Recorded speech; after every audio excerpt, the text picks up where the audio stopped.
Malar's kitchen பார்க்கும் உங்கள் அனைவருக்கும் என்னுடைய அன்பான வணக்கம். மலர்ஸ் கிச்சனில் இன்றைக்கி நம்ம என்ன சமையல் பார்க்க போகிறோம்னா வெஜிடபிள் பருப்பு வடை எப்படி செய்யலாம்னு பார்க்கலாங்க.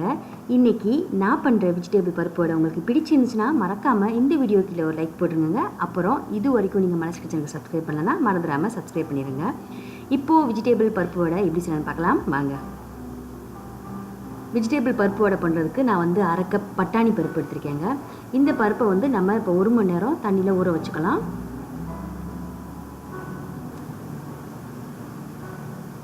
இப்போ பாருங்கள், இந்த பட்டாணி பருப்பு நல்லாவே ஊறிடுச்சு.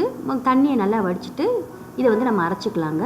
இதுக்கு வந்து நான் ஒரு 2 காரத்துக்கு பச்சை மிளகாய் சேர்த்துக்கிறேன், ஒரு 4 துண்டு இஞ்சி துண்டுகள் சேர்த்துருக்கேன், அப்புறமா 2 லவங்கம், அரை ஸ்பூன் சோம்பு, கடைசியாக வந்து உப்பு, இதுக்கு தேவையான அளவு உப்பு சேர்த்துக்கலாம். முதல்ல இந்த பொருட்கள் எல்லாத்தையும் நம்ம மிக்ஸி ஜாரில் மாற்றிடலாம். சேர்த்து இதை வந்து நம்ம கடலைப்பருப்பு வடை எப்படி செய்வோமோ அந்த பதத்தில் இருக்கணும். குறன்னு அரைச்சி எடுத்து வச்சுக்குவோம், தண்ணி ஊற்ற வேணாம். இப்போ பாருங்கள், நான் அரைச்ச பின்னாடி காட்டுறேன். பாருங்கள், இந்த மாதிரி இருக்கணும் அரைச்சாச்சு. இந்த பதத்தில் இருந்தால் தான் வடை வந்து நல்லா கிறிஸ்பியாக டேஸ்ட்டாக இருக்கும். அடுத்ததாக நம்ம அரைச்சி வச்சுருக்க இந்த கலவையை ஒரு பாத்திரத்தில் சேர்க்க போகிறோம். எல்லா கலவையும் சேர்த்த பின்னாடி இதில் வந்து ஒரு வெங்காயத்தை ரொம்ப குட்டி குட்டியாக பொடிசாக கட் பண்ணி வச்சுருக்கேன். இதை வந்து இதில் சேர்த்துக்கலாம். இது கூடவே வந்து கேரட் வந்து ஒரு அரை கப் கேரட் எடுத்துருக்கேன், நல்லா துருவி வச்சுருக்கேன். இந்த கேரட்டையும் நம்ம சேர்த்துக்கலாம்.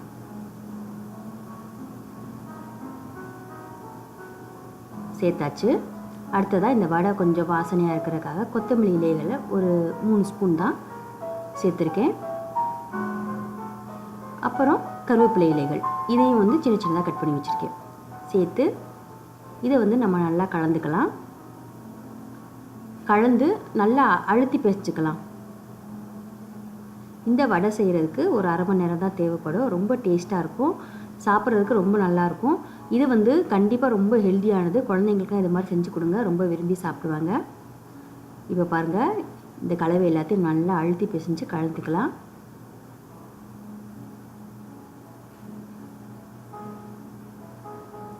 நல்லா கலந்தாச்சு. இப்போ இதிலிருந்து கொஞ்சமாக மாவு எடுத்து நம்மளுக்கு எந்த ஷேப்பில், அதாவது எந்த சைஸில் வேணுமோ அந்த சைஸில் நீங்கள் ஒட்டி வடைகளாக பண்ணிக்கலாம். நான் வந்து ரொம்ப சின்ன வடைகளாக தான் போடுறேன்.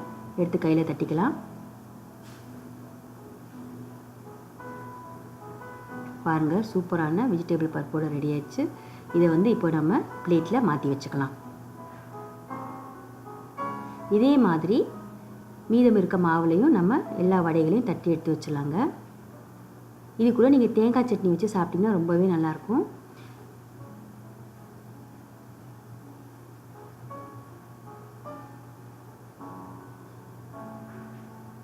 இதே மாதிரி எல்லாத்தையும் நம்ம பண்ணிடலாம். நம்ம வந்து எல்லாமே ஒரு அரை கப் தான் எடுத்துருக்கோம். இதில் வந்து நம்மளுக்கு 10 வடைகள், சின்ன சின்ன வடையாக 10 வடை வந்திருக்கு. இப்போ வந்து இதை நம்ம எண்ணெயில் போட்டு எடுத்துடலாம். அதுக்கு வந்து எண்ணெய் சட்டியில் கொஞ்சமாக எண்ணெய் வச்சுக்கலாம். எண்ணெய் சூடாகிடுச்சு பாருங்கள். இப்போ வந்து நம்ம ரெடி பண்ணி வச்சுருக்க வடைகள் எல்லாத்தையும் இந்த எண்ணெயில் போட்டு எடுத்துடலாம். 2-3 வடையாக போட்டு எடுத்துக்குவோம். முதல்ல வந்து கேஸை வந்து மீடியம் ஃப்ளேம்லேயே வச்சுக்கலாம். இது வந்து 2 பக்கம் கொஞ்சம் நல்லா பொன்னிறமாக வந்த பின்னாடி நம்ம எடுத்துடலாம். இப்போ பாருங்கள், இந்த பக்கம் வந்து பொன்னிறமாக ஆயிருக்கும். இப்போ வந்து நம்ம மெதுவாக இந்த வடைகளை திருப்பி போட்டுடலாம். அதே மாதிரி இந்த பக்கமும் கொஞ்சம் பொன்னிறமாக வந்த பின்னாடி நம்ம எடுத்துடலாங்க. இப்போது ரெடி ஆயிடுச்சு, எடுத்துடலாம். அவ்வளோதாங்க, வெஜிடபிள் வடை ரெடி ஆயிடுச்சுங்க. இந்த வடையை நீங்களே வீட்டில் செஞ்சு பார்த்துட்டு எப்படி இருந்துச்சுன்னு கமெண்ட்ஸில் சொல்லுங்கள். இந்த வீடியோ உங்களுக்கு பிடிச்சிருந்துச்சுன்னா மறக்காமல் இந்த வீடியோவை ஷேர் பண்ணிடுங்க.